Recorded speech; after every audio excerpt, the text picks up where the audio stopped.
মানিকগঞ্জের উচুটিয়া মোল্লা বাজার এলাকায় সরকারি ন্যায্য মূল্যে খাদ্যপণ্য বিক্রির কার্যক্রম শুরু হয়েছে। খাদ্য অধিদপ্তর ও খাদ্য মন্ত্রণালয়ের তত্ত্বাবধানে এবং মোহাম্মদ শফিকুল ইসলামের পরিচালনায় এই কার্যক্রম পরিচালিত হচ্ছে।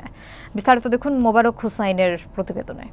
ওএমএস কার্যক্রমের আওতায় প্রতি কেজি চাউল ৩০ টাকা এবং আটা ন্যায্য মূল্যে বিক্রি হচ্ছে। একজন গ্রাহক সর্বোচ্চ ৫ কেজি চাউল এবং ৫ কেজি আটা কিনতে পারবেন। মানিকগঞ্জ পৌরসভার ২ নম্বর ওয়ার্ড সহ আশপাশের এলাকার নাগরিকরা এই সুবিধা গ্রহণ করতে পারছেন। চাল ও আটা বিক্রি কার্যক্রমটি ১৩ জুলাই থেকে ৩০ জুলাই পর্যন্ত মোট ১১ দিন চালু থাকবে। সকাল থেকে বিকেল পর্যন্ত ট্রাক সেল ও নির্ধারিত দোকানের মাধ্যমে খাদ্যপণ্য সরবরাহ করা হচ্ছে।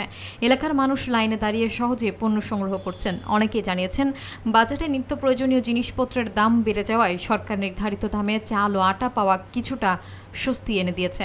নিয়মিত খাদ্যপণ্য সংগ্রহের জন্য উচুটিয়া মোল্লা বাজার ওএমএস পয়েন্টে যোগাযোগ করতে এলাকাবাসীকে আহ্বান জানানো হয়েছে। চাউল আর আটা নেওয়ার জন্য ৫ কেজি চাউল ৫ কেজি আটা ১২০ টাকা আটা ১৫০ টাকা চাউল। আমরা এখন চিনি চাই ডাউল চাই ৫ কেজি চাউল ৫ কেজি আটা পাইতেছি।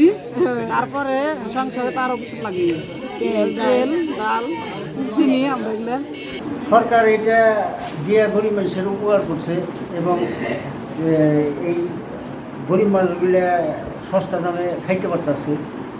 সরকার অনেক উপকার করছে গরিবের জন্য। 11 দিনে 11 টন আটা 11 টন চাউল, তাতে প্রতিজন 5 কেজি আটা 5 কেজি চাউল প্রতিজনের জন্য বরাদ্দ। সে প্রেক্ষাপটে দেখা গেছে যে এখানে ওই 200 জনের জন্যই আসে, অনেকে আটা নেয় আবার অনেকে চাউল নেয়, তাতে এভারেজ 400 জন আসে যদি আমি আলাদা করে দিই। মাসে কয়দিন দেন এটা আপনার? মাসে এটার কোনো নির্দিষ্ট কোনো নেই, তো এই মাসে আমার রুটিন করে দিচ্ছে 11 দিন 11 টন চাউল 11 টন আটা। সামনের মাসে হয়তো বা সরকারের বাজেট অনুসারে আবার বাড়তে পারে, বৃদ্ধি পেতে পারে।